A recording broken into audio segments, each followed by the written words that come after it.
She was young, too young to be here, too still. Her body lay on the cold concrete floor of an abandoned warehouse, discarded, forgotten, and already beginning to fade into the shadows of history. The air smelled of rust, oil, and something worse, something final. One detective lowered his light, another swallowed hard.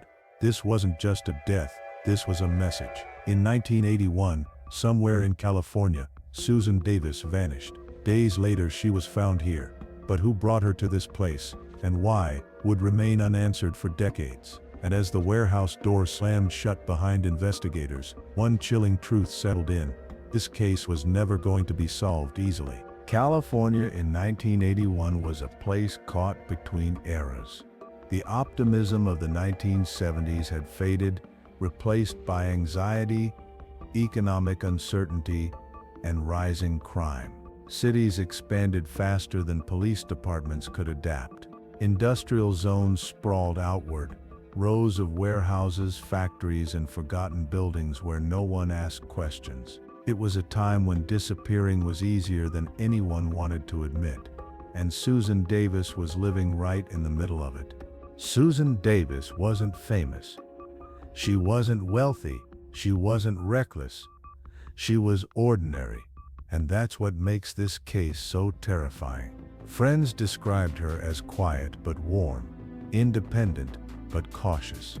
She worked regular hours, paid her bills, and dreamed of a better future like so many others her age. She had routines. She had plans. She had people expecting her to come home, and then one day she didn't. The last confirmed sighting of Susan Davis was painfully ordinary. No screams, no struggle, no warning. She was seen walking alone, going about her day. Witnesses later recalled nothing unusual, only that she looked distracted, as if something weighed on her mind. Police would later obsess over that detail. Was she meeting someone, running late, trusting the wrong person? Or was this encounter entirely unplanned, a moment of bad luck in the wrong place at the wrong time? When Susan didn't come home that night, concern set in slowly. At first, friends assumed she was out late. Then they assumed she'd stay with someone. Then the silence became too loud to ignore. Her phone never rang. Her door never opened. By the next morning, fear had replaced hope. Susan Davis was officially reported missing. Missing person cases in 1981 were handled differently. There were no cell phone records, no surveillance cameras on every corner, no digital trail to follow, just paper, phone calls, and instincts.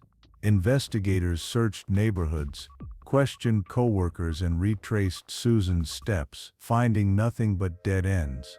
And then the call came in. An abandoned warehouse, an anonymous tip, a place no one should have been. When officers arrived, they knew instantly this wasn't just a recovery, it was a crime scene. Inside, they found Susan Davis. Her life had ended far from home, and whoever put her there had taken their secrets with them. The warehouse offered few answers. No signs of a prolonged struggle, no clear murder weapon, no witnesses, just enough evidence to confirm what everyone feared. Susan hadn't died accidentally. She had been brought here, which meant someone knew this place, and someone felt confident they wouldn't be seen. The investigation was officially underway, but even in those first hours, mistakes were already being made. As the warehouse lights were turned off and the evidence boxes were sealed, the silence returned, a silence that would stretch into years. Because Susan Davis's killer didn't panic, didn't confess, didn't disappear. They blended back into the city, walking free while a family waited for answers that never came. The call came before sunrise. There are some phone calls that permanently divide life into two parts, before and after. Susan Davis's family listened in silence as police spoke carefully, clinically. There were words like identified, warehouse, homicide. Words that never truly make sense when they're spoken about someone you love. They were told the facts, they were not told why. And that unanswered question would haunt them far more than the truth ever could. Investigators began where they always do, with the people closest to her. Friends, co-workers, neighbors. Everyone was asked the same questions. Did Susan seem afraid? Was she seeing anyone? Did she mention trouble? The answers were frustratingly similar. She was normal. She didn't say anything strange. She seemed fine. But detectives knew better. People rarely announce danger. They whisper it if they say anything at all. Susan's workplace became a focal point. It was predictable, structured, ordinary, or so it appeared. Co-workers described Susan as reliable, punctual, someone who didn't invite drama. But police noticed something else. She didn't socialize much after work. She didn't mix personal life with professional life, which meant if something happened outside those walls, very few people would know. And if someone at work noticed anything unusual, they hadn't said it yet. Then came the first crack in the story. One witness, hesitant, uncertain, mentioned seeing Susan speaking with a man days before she vanished. Not arguing, not embracing, just talking. The problem? No one could identify him. No name, no clear description. Just a feeling that the interaction mattered. And in unsolved cases, feelings are often all investigators have. Police turned next to Susan's romantic life. Did she have a boyfriend? The answer was complicated. She had dated, she had ended things. She valued independence. One former partner stood out, not because of violence, but because of proximity. He had seen her recently. He knew her habits. He denied involvement. He passed initial questioning. There was no physical evidence tying him to the warehouse. But suspicion doesn't disappear just because it can't be proven. Sometimes it simply waits. The warehouse itself raised more questions than answers. This wasn't a random dumping ground. Someone had to know. It was abandoned. It was rarely visited, and it offered privacy, which suggested something chilling. The killer was familiar with the area, possibly worked nearby, possibly lived nearby, possibly had been inside before. This wasn't panic. This was planning. In the early days, leads came fast, and then they didn't. Some witnesses were interviewed once and never again. Some tips weren't followed quickly enough. Some evidence was inconclusive or mishandled. It wasn't negligence, it was limitation. 1981 policing lacked the tools future detectives would take for granted, and once momentum slowed, it became almost impossible to restart. When official answers fail, rumors step in to fill the void. Some said Susan owed money. Others whispered about a secret relationship. A few claimed she'd seen something she shouldn't have. None of it could be proven. But rumors have power. They distract, they mislead. They bury truth under noise. And the killer, if they were listening, would have known that time was on their side. Weeks turned into months. Months turned into years. And eventually, with no arrest, no confession, no new evidence, the Susan Davis case was quietly shelved, not closed, not forgotten, just cold. Her name remained on paper, her face remained in memory, but her killer remained free. Why was Susan taken to that warehouse? Why her? And why had no one talked? The most frightening possibility lingered in every unanswered question. What if someone knew exactly what happened and chose silence instead? Somewhere in California, someone woke up every day knowing the truth. They went to work. They spoke to friends. They blended in. And Susan Davis stayed frozen in time, forever young, forever unanswered. But the story wasn't over yet, because years later, people would begin asking questions again. Time is supposed to bring clarity, but in Susan Davis's case, time did something far worse.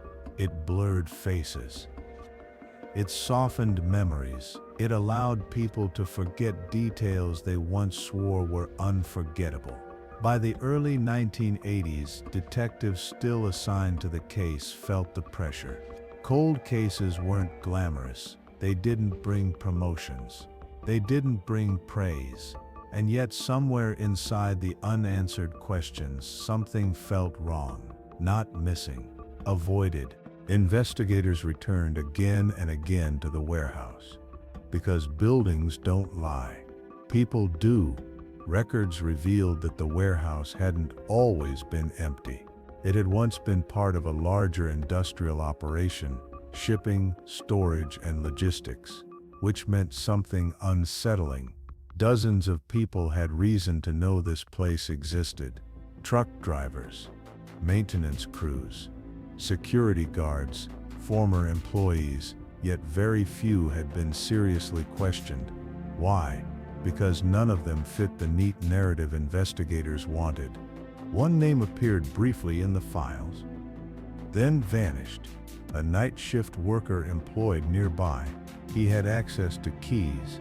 He knew which buildings were abandoned. He worked odd hours, times when no one would question movement in the industrial zone. He was interviewed once, briefly. No follow-up, no alibi verification, no deep background check. The reason? He moved out of state shortly after Susan's body was found. Convenient. Too convenient. Another name surfaced repeatedly, not because of evidence, but because of behavior. A man known for sudden anger, known for controlling tendencies, known to have crossed paths with Susan socially. Friends recalled arguments, raised voices, moments where Susan looked uncomfortable, but discomfort isn't proof. And in 1981, emotional abuse rarely registered as a warning sign. He denied involvement. There was no physical evidence, and so he walked free. A theory emerged quietly. What if Susan was being watched? Not targeted randomly, but noticed. Someone who learned her routines, her roots, her vulnerabilities. Several witnesses recalled seeing a man nearby more than once, but memory is fragile. Faces blur, certainty fades. Still, detectives couldn't ignore the possibility this may not have been spontaneous. The timeline didn't add up. There were hours, critical hours, where Susan's movements were completely unknown. Not at work, not at home, not seen by anyone who could confirm her location. Those missing hours haunted investigators, because whatever happened to Susan happened there. Some evidence was collected, but forensic science in 1981 had limits. Hair samples that couldn't be matched, fibers that couldn't be traced, biological evidence that technology simply couldn't read yet. What might solve the case today sat silent back then. And worse, some of it was never preserved properly. One detective years later would admit something quietly. "I don't think we missed who did it," he said. "I think we missed when to stop them. Because what if Susan wasn't the first? And what if she wasn't the last?" There were whispers of similarities. Other young women, other abandoned places, other unresolved endings. Nothing concrete enough to connect legally, but enough to make investigators uneasy. Serial offenders don't always announce themselves. Sometimes they hide in plain sight, protected by coincidence and bureaucracy. No confessions came, no deathbed admissions, no drunken slip-ups, no anonymous letters, just silence. And silence can mean many things: fear, guilt, or loyalty to the wrong person. Whatever the reason, it kept Susan Davis's killer free. One theory refused to die: that Susan knew her killer. Not well, not intimately, but enough to trust them, enough to go somewhere unfamiliar, enough to let her guard down. That possibility changed everything, because it meant the danger wasn't lurking in shadows, it was standing right in front of her. By the mid-1980s, the trail was cold, the warehouse was demolished. Witnesses moved on, suspects aged, and Susan Davis became another name whispered among detectives, a case that haunted them but could not be saved. Yet the story still wasn't finished, because decades later, someone would open the file again. Cold cases don't reopen because of hope. They reopen because something refuses to stay quiet. Nearly 2 decades after Susan Davis was found in that warehouse, a new generation of detectives stumbled across her file. The photographs were faded. The reports smelled of dust and time. But the questions, they were still sharp. Why an abandoned warehouse? Why no witnesses? Why had so many leads stopped short? And perhaps most unsettling of all, why did the case feel incomplete? The detective assigned to Susan's case wasn't emotionally attached. That was the advantage. No assumptions, no loyalties, no pressure to defend past mistakes. He read every report slowly, carefully, and noticed patterns others had dismissed as coincidence. Names that appeared once, then disappeared. Witnesses interviewed hurriedly. Suspects cleared too easily. The past hadn't lied, but it had omitted. Against all odds, some evidence still existed. Hair samples, clothing fibers, trace materials collected at the warehouse. Back in 1981, these items had been useless. Now, technology had evolved. DNA analysis, once science fiction, was becoming reality. For the first time in decades, the possibility of answers felt real. But time is cruel to evidence. Some samples were degraded, others contaminated. A few tragically had been lost entirely. What remained was partial, enough to suggest something meaningful, but not enough to point to a name. Hope flickered, then threatened to die again. Investigators began tracking down people once considered background noise. The night shift worker, the man with the temper, the nameless figure near Susan days before she vanished. Some were dead, some couldn't be found, some refused to talk, and a few had lived surprisingly normal lives, marriages, careers, children, which raised a terrifying question: how well do we really know the people around us? One document changed the tone of the investigation: a forgotten employment record. It placed a former suspect, one barely questioned in 1981, within walking distance of the warehouse at the time of Susan's murder. Not circumstantial, not speculative, documented. And yet, no charges had ever been filed. The reason? Back then, no one had connected the dots. When confronted years later, memories shifted. Stories changed. Small details no longer aligned. And the most revealing moments weren't what was said, but what wasn't. Long pauses, avoided eye contact, defensive anger. Yet suspicion alone still wasn't enough. The law demanded certainty. A theory began to circulate quietly among detectives. What if Susan's murder wasn't unique? What if it was part of a pattern that never fully surfaced? Not a serial killer in headlines, but something subtler. Someone who struck rarely, carefully, and vanished between acts. Someone who understood how to remain invisible. Re-interviews revealed something chilling. People had known more than they admitted. They'd seen unfamiliar cars, heard late-night arguments, noticed behavior that felt wrong, but fear kept mouths shut. Fear of retaliation, fear of being wrong, fear of getting involved, and fear when shared by enough people becomes silence. Despite new leads, despite new technology, despite renewed effort, there still wasn't enough. No arrest, no indictment, no courtroom answers. The case stalled again. Not because the truth didn't exist, but because it couldn't be proven. For Susan's family, time had not healed anything. Every birthday that passed without her, every holiday with an empty chair, justice delayed felt like justice denied. They didn't want revenge. They wanted truth. The most unsettling possibility was never officially written down, but every detective thought it.